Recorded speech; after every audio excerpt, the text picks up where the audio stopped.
I am so happy to have you here, Jocelyn. I actually met you in the height of what was going on with the country when there was that, Yeah. a major uprising this year against racial inequality. It was, I believe we met in June, and we had the opportunity to chat a little bit in depth. I'm not sure if you remember that, but Yeah.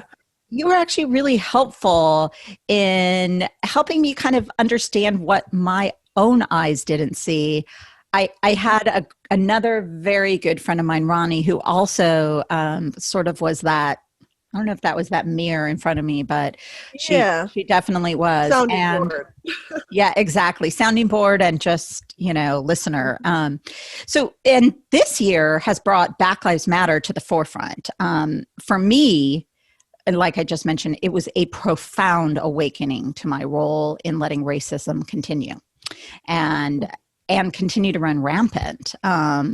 So to this day, Mhm. yeah. So it was definitely an awakening for me. So I know you are a business growth and marketing strategist, but you immediately during this time stepped up to help businesses navigate this rocky new world for them, correct? Yeah, I mean, I've been training on DEI for years, mostly in the corporate sphere. So DEI, like DEI. You have to sorry, decode. diversity, equity, and inclusion. Diversity, equity, and inclusion. So basically how to deal with people that are different. And then how to make sure businesses are working. And I actually used to train a bunch on working with millennials. Really? Back when that was a thing. Yeah. So and how to start working in your workforce and moving your management over to millennials and hiring millennials and keeping millennials. And because a lot of businesses were having Wow. a really hard time with yeah, that just kind of shows a little bit of my age, but that's okay. um, and so that was back when I actually started working on DEI. A lot less when it came to race and things like that, but when everything went down this spring, and everybody's eyes were kind of like, oh, like they were opening and they were seeing things that they'd never really, either they'd seen and they didn't care, or they'd seen and kind of were like, oh, somebody else is going to take care of that, or whatever it was. I don't know who it was. I blame one of my business friends that knew what I was doing corporately, but they commented on a post like, oh, you should talk to Jocelyn. Yeah. And it kind of blew up from there on oops. Well, But I was lucky enough to meet you during that time. So yeah, there was a lot of people that I got to meet during the time, it's just awesome because I'm a teacher at heart. So I would rather have you learn now mhm. instead of learn after you've failed. Because if you learn from failure, especially when it comes to social justice issues, that means you were doing something seriously wrong, and it's Yep. hard to come back from that, right? It's hard to kind of convince people that your actions, your thoughts, your words, everything are going to change because you were ignorant, especially now, right? Like you can't claim Mhm. ignorance now. Right? Right. You can claim indifference, but you can't claim ignorance. Well, and So hopefully, we're going to dive into some of this stuff today in our conversations. definitely, yeah. So, I actually want to start off the conversation with something that I might have ended the conversation with, which is, so it's so many months later now. Where do you think the state of things are at the moment?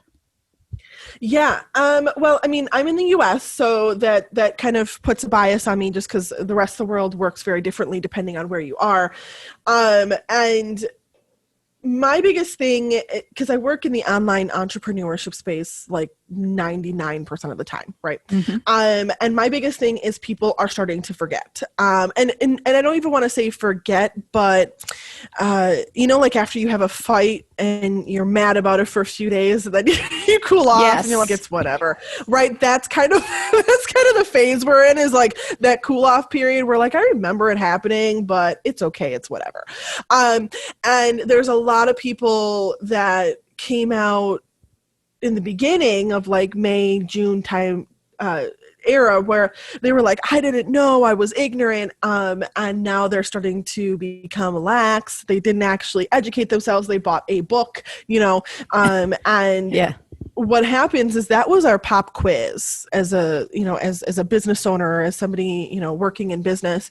That time was our pop quiz, and our test is going to be coming. I used to say it was like 9 to 18 months, but I think it's probably about a year out, maybe. But our test is coming, and you can't claim the same kind of ignorance, because you can claim indifference at this point, but you can't claim ignorance. You knew. And especially with the rise of social media and everything, you posted about it, so you knew. You just didn't make any lasting changes that are going to create issues for people. I'm waiting, because it's going to happen. Yes. Well, why don't we take a step back first and help define some of the things that many are still grappling with, like some of the terminologies, which always seem to be the issue for so many people, not really understanding terminology. So, and I can speak for myself in this. So, so many are still offended by the words white privilege. And I'll be frank, I thought it was an insult, and it offended me for so long. How could they say I work so hard? The same rhetoric that we hear, that I didn't understand. And so I would love you to explain it best, to help, unclog their adversity to it. Yeah. So one of the biggest things, I can't remember who told me this. This was one of my family members, one of my older generation family members, but they said, education isn't really about you learning to do anything. It's just expanding your vocabulary. And I was like, and it's kind of stuck with me my whole life. Because if you know what you're looking, if you know the word of what you're looking for, you're going to be able to find it, right? If you don't know the word, there's no way you're going to be able to find it. Right? It's like trying to explain the sun to someone that's ever seen the sun, right? You just can't, right? So, my biggest thing, whenever I start a training or a talk or anything, I do sit down with the audience and I explain some of these words, because it's really important that you understand it, and understand it in a way where they're not bad things, right? Everything is on a spectrum, and it just depends on where you sit on that spectrum, and they're not bad things. Being white is not something you have to apologize for. Being black is not something you have to apologize for. Being anything is not something you have to apologize for. What you do have to apologize for is if you're wrong and you were mean, right? That's when apology comes in, right? And so when you hear the word, the term white privilege, what a lot of people think is, like fancy cars, watches, Louis Vuittons, that's what they think about when they think about privilege. But really what it comes down to is, and I like to explain it in the way that, if you are outside the norm, right? So if in your family, the family you grew up in, it was normal that everybody made their bed in the morning, right? When you went over to your friend's house, then you're like, dude, your bed's a mess. It didn't compute well with your brain, because you were taught that you get up, you make your bed, right? That was just part of the deal, right? And so you had a level of education that was different than somebody else. Not saying either way is bad. You can make your bed or not make your bed. It's totally okay either way. You're going to get back in it tonight. Don't worry, right? But it's the difference of being a norm, right? In your family, the norm was you make your bed. In their family, the norm was maybe you brush your teeth first in the day. I don't know. Right. And so when it comes to white privilege, think about it as being outside of the norm. In the United States, in the UK, the norm is being white. I mean, and that's just because of just how history played out. I mean, not necessarily because of any other reason than the people that were in charge were white. Just like if you go to Africa, some of the countries, the norm is being black. You're weird if you're white. Like that's just part of the deal, right? And so part of white privilege is, because you're part of the norm, things are built in a way that makes it easier for you. So think about it this way. I happen to be lucky enough to have my sight, right? Like I can see. I'm not colorblind. I do have to wear glasses, but overall I don't. Okay, I should wear glasses. I have them. I don't wear them all the time. They sit here more often than not than actually being on my face. So, I have that privilege of having my eyesight. It's not anything I did or didn't do. It just so happens that I was born with perfectly working eyes, right? And so I'm able to get in my car. I'm able to drive to my favorite coffee shop. I'm able to walk in without any issues. I'm able to see when there's ice on the road. I'm able to see, right? I'm able to judge a whole bunch of stuff just by having my eyesight, right? Versus if someone doesn't have their eyesight, then it creates a whole nother level of barriers. And it's just because the world is built for people that have working eyes, like that's just it. So I have a privilege, right? I could say I'm, handy capable, or not handy capable. I'm privileged to be a norm of having completely working eyes, right? And that's where that handy capable or handicap or that kind of stuff comes in, where we don't even think about the stuff that we just automatically assume, right? Like, I don't know if you've ever had a cold, but like this happens to me every time I have a cold and you can't breathe through your nose, and you're like, all those days I could breathe through my nose, I wasn't grateful for it. Right. I don't know if you had that, right? Like, you're like sitting there on the couch feeling really bad for yourself. That's great. Yeah, it's a really, it's like, yeah, it's like just, it's what we have and what we expect every single day versus recognizing what we don't have. So that, like, that nose one was a great one. So the cold one without breathing, you're right. It's like, why didn't I appreciate my breathing at the moment? Because now I'm cursing my nose, right? Yeah. Now I'm like, can you work just one nostril, just one, right? So that's how I like to explain my privilege is it's not how hard you've worked. It's not what you've been given, but it's being able to walk through the world in a way that is different than others, just by happenstance of being born that way, not because you did anything, but because you were born that way. So that's why it's a great explanation, because so many people, like I said, take offense to it, and it does sound that way. When you first hear it, you think, because privilege was always like silver spoonish. You know what I mean? So you're sort of taking it into just a different context. Okay, so the next one is kind of a big one for me. Which was the idea of, what does it mean to be an ally? There was a lot of talk around this, and it was also sort of combined a little bit with the discussion about being anti-racist. So yes, what are the nuances there? What do you think they mean, and how could you describe them? So my biggest thing is you can't be an ally unless you're anti-racist or anti-whatever, right? And think of it this way, in a war, right? You can't be an ally with another, army unless you're both against the same enemy, right? So think of it that way. And it's not that we're necessarily at war, but you cannot be an ally unless you're being an anti or for something, right? You have to be for or against something. And so the term being anti-racist really came into being about a year ago. And the reason that came into being is because people are like, we're allied, we're your ally, right? And they weren't actually doing anything, right? Actions speak louder than words, especially when it comes to changing society's viewpoints or the way we function, right? And so anti-racist came in to help educate people and incite them into action, right? Because you can say you're an ally. I can say I'm allied with people. That's fine. But if I'm not actually going to say, hey, what you just said, kind of sexist, gonna point that out to you. I'll have this conversation with you if you're open to it. But if you're not, I'm just pointing it out to you so that I'm saying what you just did or said was not acceptable in my little bubble of people, right? And so that's where anti-racist came in, is when you see something, you say something, and you don't necessarily have to make it even a bad situation. I mean, as an example, I was talking with a girl the other day, and I'm single. And I was like, I am too. So don't be embarrassed. Don't be embarrassed. Wear it with pride, baby. Right, we were in a coffee shop, and I was like, oh, he is adorable, and he was giving me the I like you eyes, and we were having a good old time talking about this, right? And this girl that was sitting there, she's like, well, he's from a different country. I can't remember, Albania, I think. And because he was speaking, I don't know what Albanians speak, but that language. Something.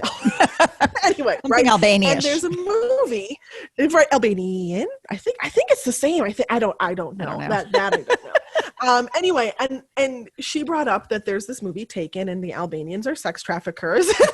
They're really bad guys in this movie. And what if he's that? And I was like, I'm in small town Wisconsin. Like, I don't think so. And I was like, that's a little racist. And that's all I said, right? I didn't have to make it a situation where she had to feel bad about it. I didn't have to, but just to point it out. A simple sentence to start the gears rolling, right? Because I am allied, that you shouldn't impart your wonderful biases and stereotypes on other people, even if they are 100% true for that person. That could be the truth, but you shouldn't be the one imparting that. They should be the one showing you that. If that's where they sit, right? And so just pointing it out so that the gears work, that maybe that's not how the world functions. Even though that may be how you've experienced people from Albania through a movie, that may not be all Albanians. Everybody. Right? Yeah, the generalizations, the stereotypes and generalizations. Exactly. I like to say people probably do fit a stereotype. Don't get me wrong. Like, it's just part of the deal, right? Because stereotypes are centered in truth for somebody, right?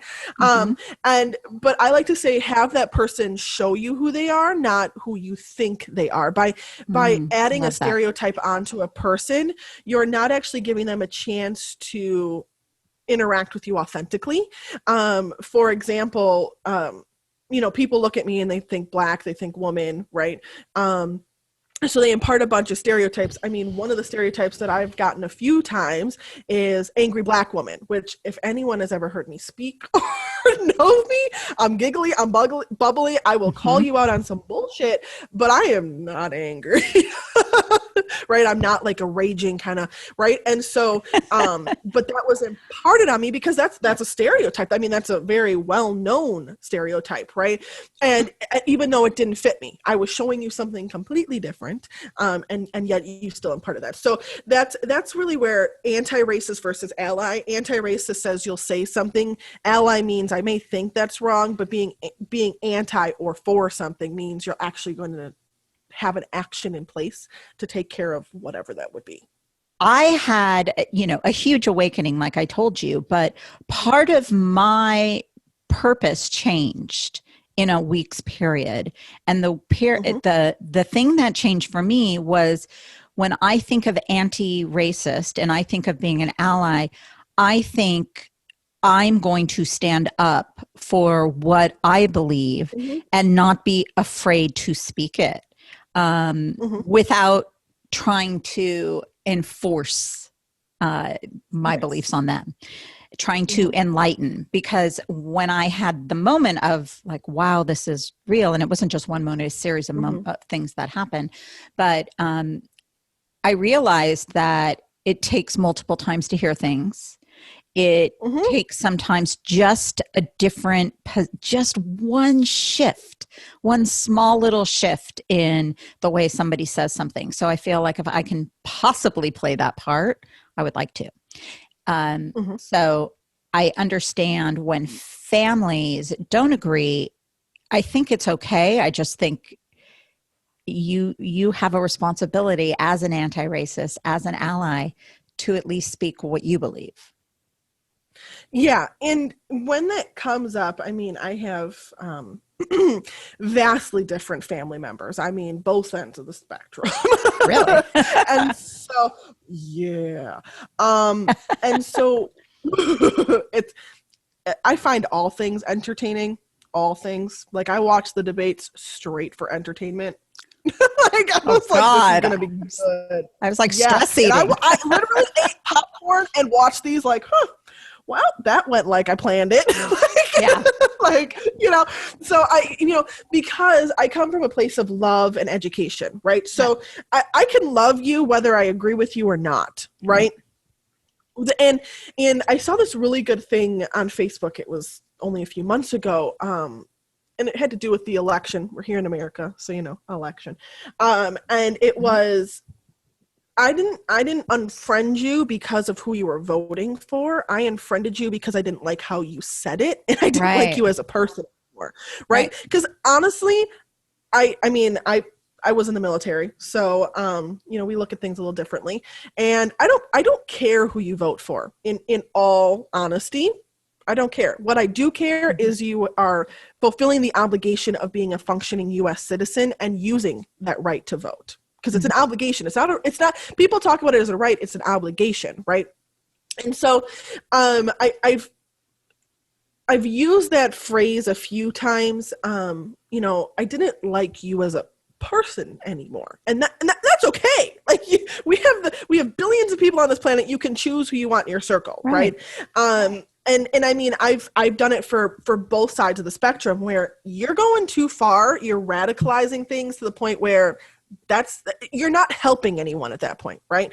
And you're not doing enough. You're sitting on the fence too much, and at that point, you're not helping anybody, right? There's a nice middle cushiony area where you can educate, but you don't necessarily have to be rude about it. Right. And you can help change, because never in a million years have you heard a child say, when my parents were yelling at me, I was listening to the fullest of my ability and learning. Like that, never.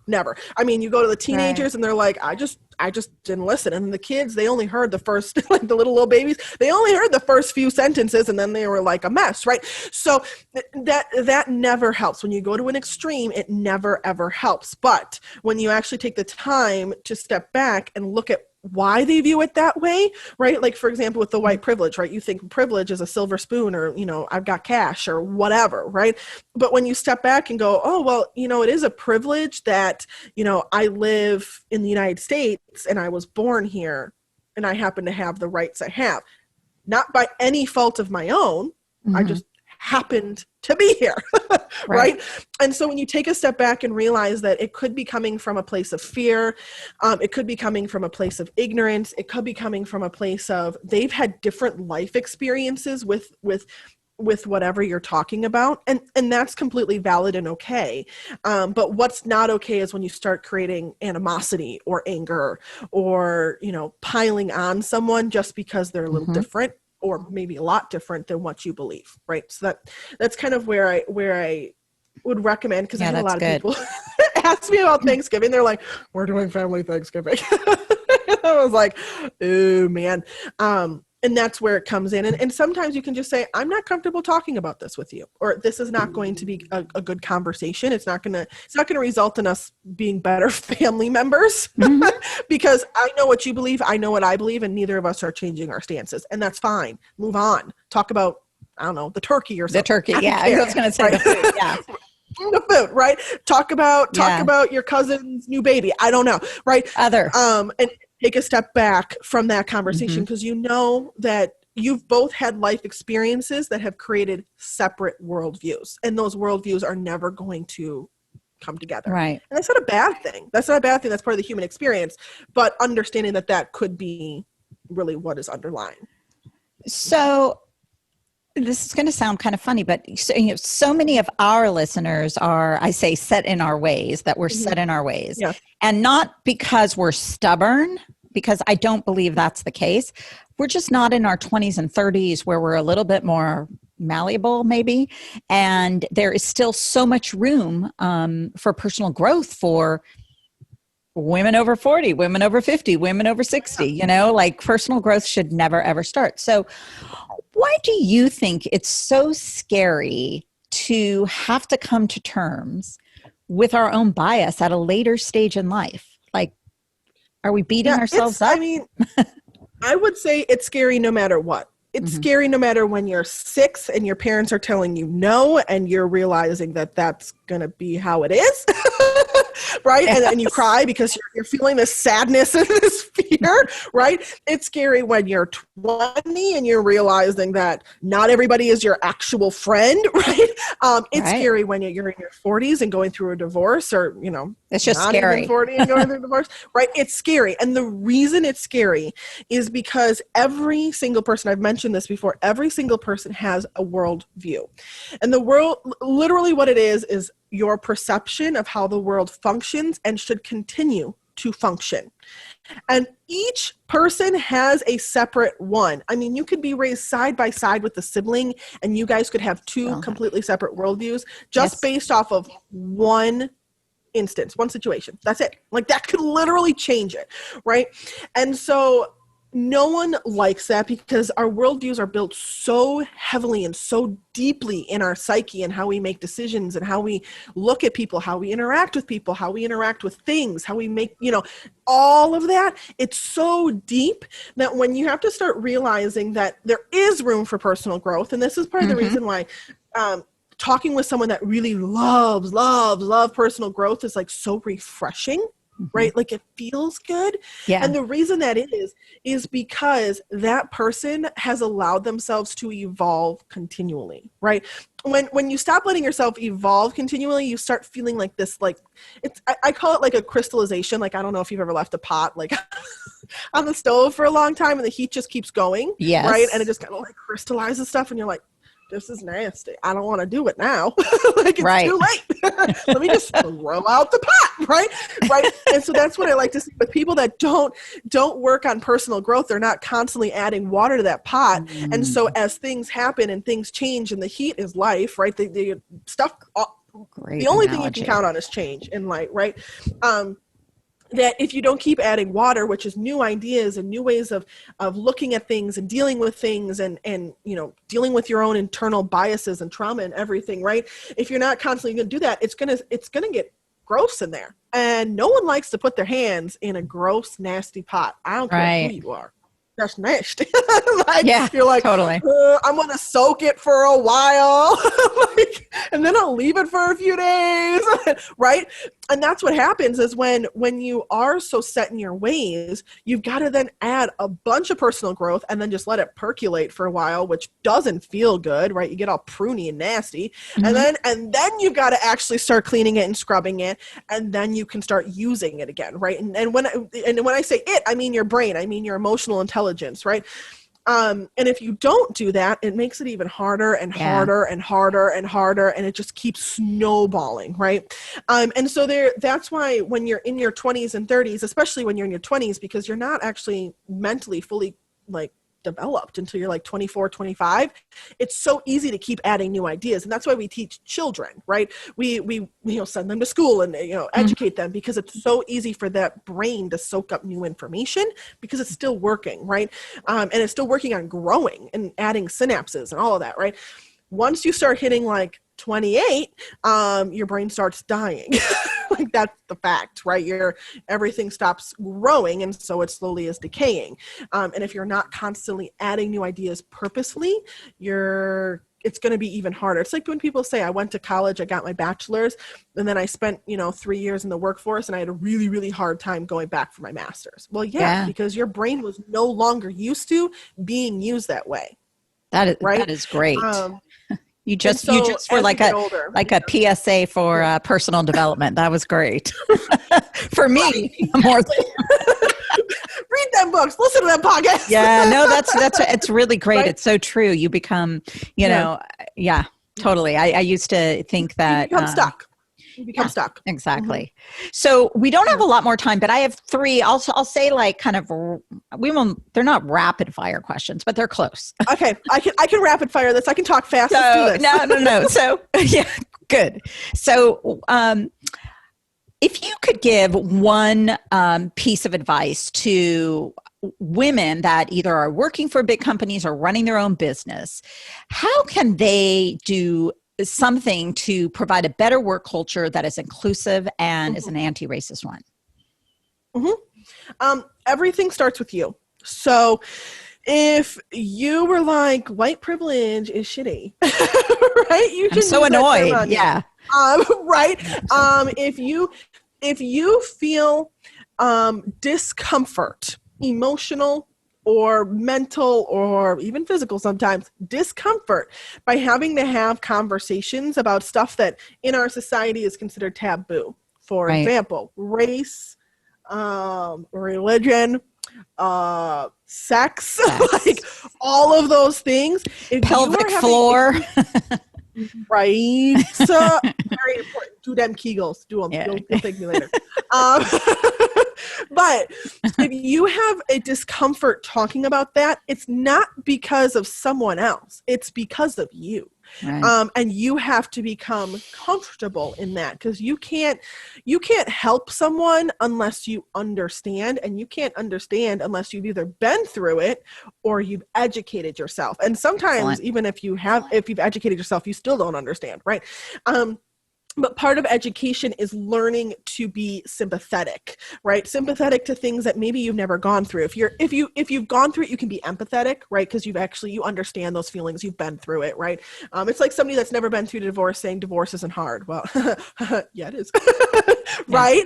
And it's just because they have not educated themselves on maybe the actual legal process of it and how stressful that is, or they haven't educated themselves on the emotional process of it, or whatever it is, right? And so if you are owning a business, if you work in corporate, I don't really care. If you interact with humans, you need to be educating yourself on other people's human experiences. You may not even agree with them. You may think that they're absolutely crazy. I mean, namely religion, right? If you are one religion, you're going to look at the other religions and be like, you're crazy, right? But you still need to understand more than just the soundbite propaganda that comes out, right?